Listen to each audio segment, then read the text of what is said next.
कहते हैं होनी को कोई टाल नहीं सकता, हाथ की रेखाओं में लिखे भाग्य को कोई मिटा नहीं सकता। पर अगर थोड़ी सी मेहनत और कोशिश की जाए तो होनी से भी बचा जा सकता है और भाग्य को भी झुकाया जा सकता है।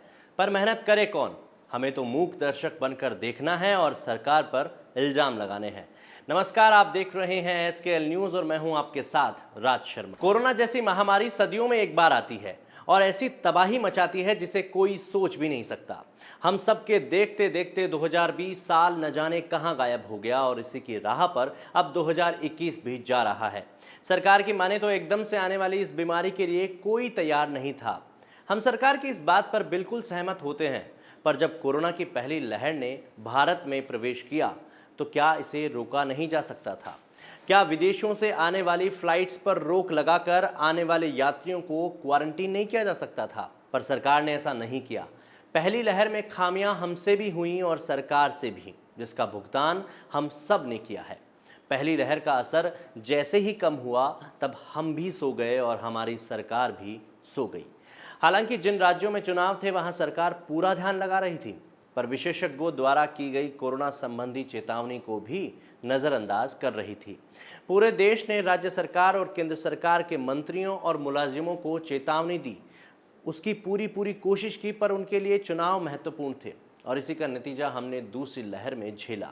और पहली लहर से भी ज़्यादा त्रासदी दूसरी लहर के प्रकोप से देखने को मिली, जहां हमने अपने आसपास के लोगों को खोया, इलाज के अभाव में अपने परिजनों को मौत के मुंह में जाते देखा, गरीब बेसहारा लोगों को कोरोना के साथ साथ भूखमरी से भी मरते देखा। इतना कुछ होने के बाद सरकार ने जैसे ही लॉकडाउन में ढील दी है, हम भी लापरवाह हो गए, बिना मास्क घूमने लग गए, रात को फिर से इकट्ठे होने लग गए, बाहर निकलना जरूरी ना भी हो तो भी बाहर की आबो हवा में बेरोक टोक जाने लग गए।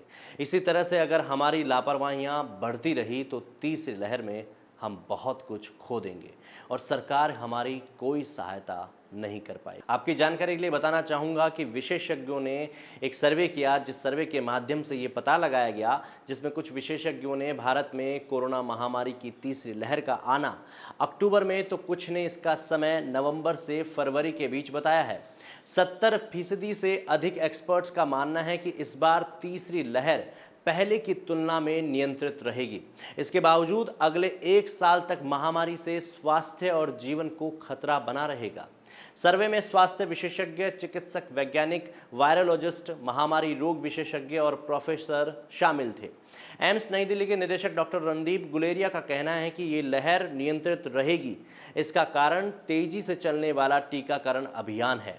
पर आपको बता दें कि भारत में टीके के लिए पात्र 95 करोड़ लोगों में से केवल मात्र 5% को ही टीका लगा है। बहुत बड़ी जनसंख्या अभी भी खतरे के बीच ही है।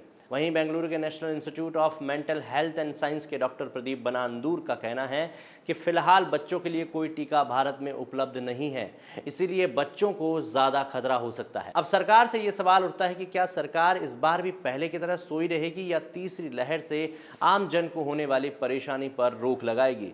और जनता के लिए सवाल ये उठता है कि हम कब तक इसी तरह से लापरवाहियाँ करते रहेंगे?